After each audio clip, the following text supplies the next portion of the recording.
किसी गरीब के बच्चे को राजा अडॉप्ट करने वाला हो और बच्चे को पता लग जाए कि राजा मुझे अडॉप्ट करने पर विचार कर रहा है, तो क्या होने लगेगा उस दिन से? यहाँ भगवान ने अडॉप्ट कर लिया अपना सब कुछ देने के लिए। वाह, बहुत खुशी हो गई आपको, सब कुछ देने के लिए। लेकिन हमें भी देना पड़ेगा। चलो सब कुछ ना दो, कुछ तो दो। केवल धन की बात नहीं होती है। समर्पणता की बात जब आती है तो सभी धन के बारे में सोचते हैं। अकेला धन नहीं, भावनाएं भी अर्पित कर देना, अपने अहम को अर्पित कर देना, ये सूक्ष्म बातें हैं। तन को भी अर्पित कर देना, इसमें बहुत गुह्यता है, मोटी चीज नहीं है। तन भगवान का हो गया तो इस तन पर किसी और का अधिकार नहीं। सब चिंतन करना, ये बाबा का हो गया, उसके कार्यों के लिए हो गया, उसकी आज्ञाओं के अनुसार इसको चलाएंगे तो एक हुआ बाबा के सर्व खजानों पर अधिकार। और दूसरा सुन लो आप, ये भी बहुत गहरी बात है लेकिन उसकी भेंट में मोटी है। बाबा पर भी अधिकार, भगवान पर अधिकार, ये बड़ी बात हो गई। लास्ट एंड फाइनल सोच लो, उससे कुछ मांगने की बात नहीं, उस पर अधिकार, काम करना इस पे। भगवान पर मेरा अधिकार है क्योंकि वो मेरा है। इसको चिंतन में लाकर अप्लाई करना अपने पुरुषार्थ में, बहुत मदद मिलेगी। धारणाओं में हमारा चित्त, प्योरिटी की बात तो बड़ी है, अलग उस पे क्लासेज होती हैं। हमारा चित्त, या ये कहें जिसमें जितनी प्योरिटी बढ़ती जाएगी, सब आत्माओं से आत्मिक स्नेह और शुभ भावनाएं नेचुरल होती जाएंगी। ये चेक करना है, नफरत नहीं। एक बहन ने आज बहुत अच्छा अनुभव सुना मुझे, आज ही विदेश से आई थी, गुजराती। कहा मैंने जब से क्षमा याचना और क्षमा शुरू किया, मन बहुत शांत और प्रसन्न हो गया। नहीं तो 5-7 लोग ऐसे थे जिनके लिए नफरत की भावना रहती थी।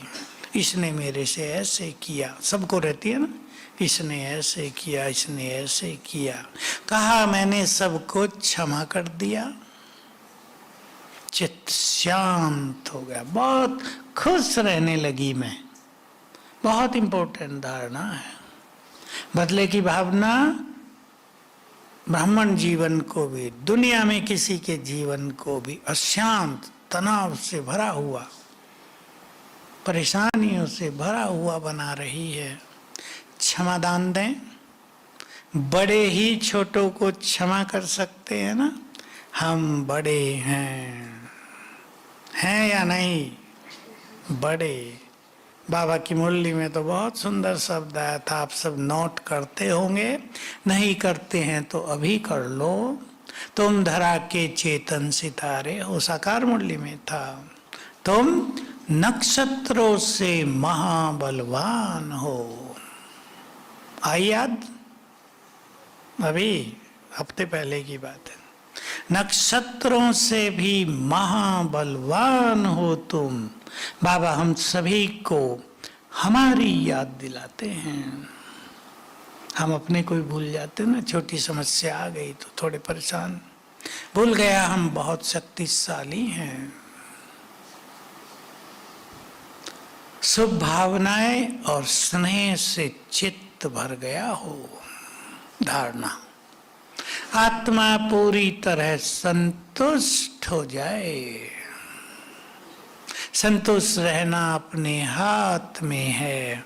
इच्छाओं का कोई अंत नहीं है, वो कभी पूर्ण भी नहीं होंगी सारी की सारी। एक पूरी होगी दूसरी जाएगी। धन की इच्छा तो ऐसी है, इतना पैसा हो गया, ये तो बहुत कम है।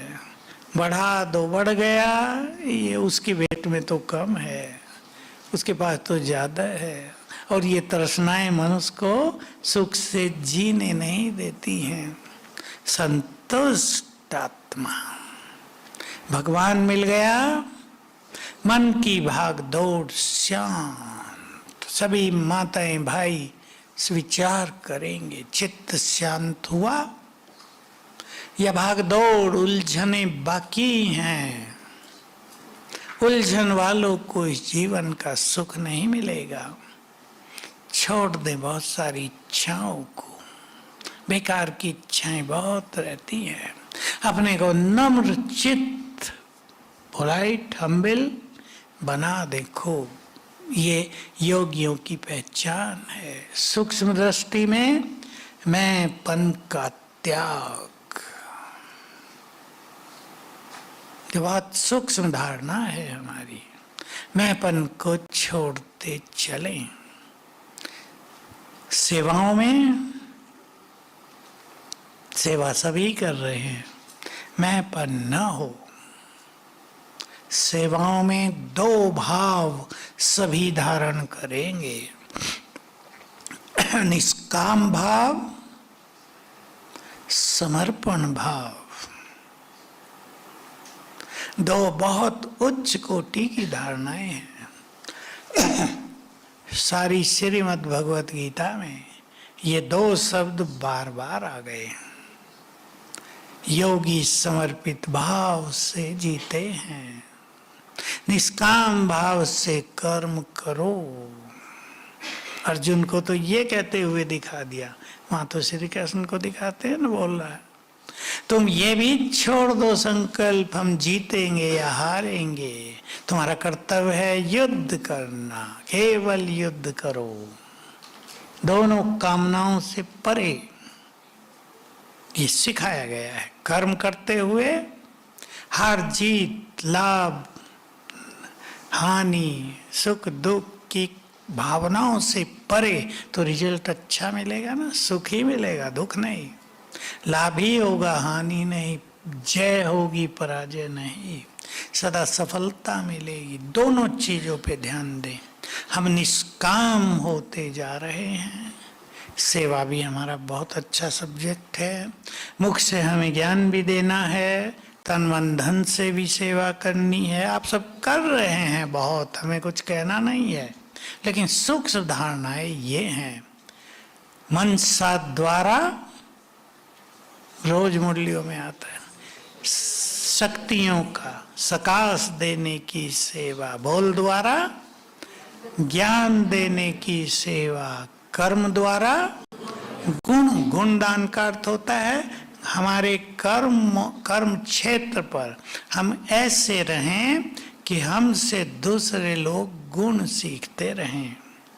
घरों में आप इतने शांत हो जाएं कि आपको देखकर आपके परिवार वाले भी शांत रहना सीख जाएं। ये नहीं काम कर रहे हैं और थोड़ी परेशानी हो रही है। देखो, परेशानी भिन्न भिन्न तरह से, कभी कभी अच्छे ढंग से भी हो जाती है। कोई प्रोग्राम चल रहा सेंटर में, आपको जाना है, परिवार वालों ने काम ज्यादा दे दिया है आज, अब मन दो तरफ लगा हुआ, ये काम भी करना और जाना भी है, तो थोड़े इरिटेट हो जाते हैं, कभी कभी चिड़चिड़े, थोड़े परेशान। लेकिन होना नहीं है। क्यों नहीं होना है? अभी कोई परेशान हो रहा, न सेंटर जा पा रहा है और घर में परेशान है, दोनों बातें गई ना जीवन से। जा भी नहीं पाए, इधर भी खुश नहीं रहे, उदास बैठे हैं। कैसा जीवन है, कैसे ग्रस्त में फंस गए। आज ही तो इतना अच्छा प्रोग्राम था, जा ही नहीं पाए। अच्छा है, शांत हो जाओ, एक सुंदर संकल्प रख लो, वो मेरा है तो पर्सनल, प्रभु इच्छा नहीं थी। शांत करो अपने को, जहां हैं वहीं आनंद में रहेंगे। तो क्या होगा इससे? जो आपको ज्यादा काम मिला है आज करने को, वो जल्दी पूरा हो जाएगा और आप सेंटर पहुंच जाओगे। ये प्रैक्टिकल होगा। जब मनुष्य परेशान हो जाता है तो उसकी कार्य शक्ति बहुत डाउन हो जाती है, काम धीमा होगा, लगेगा बहुत काम है, और काम कितना भी ज्यादा हो, मन प्रसन्न है, चित्त एकाग्र है, 2 घंटे का काम 1 घंटे में। मुझे तो बाबा की कभी कभी एक वंडरफुल बात याद आती है, उसमें जरा भी गलती नहीं है। मैं सोचता हूँ ये कितनी बड़ी बात कही। जो बच्चे साक्षी भाव में रहेंगे वो 1 मास का काम 1 घंटे में पूरा कर लेंगे। तो बहुत बड़ी बात है। अगर इसको प्रैक्टिकल में सोचें, 1 मास का काम 1 घंटे में, माना 1 दिन का काम 2 मिनट में हो जाएगा। आपको खाना बनाना क्या क्या करना, 2 मिनट तो कुछ भी नहीं है, सोचने में पूरे हो गए पहले ही। लेकिन भगवान वो अच्छे, क्या राज है, सोचने का राज है। सब विचार करेंगे इस बात पे।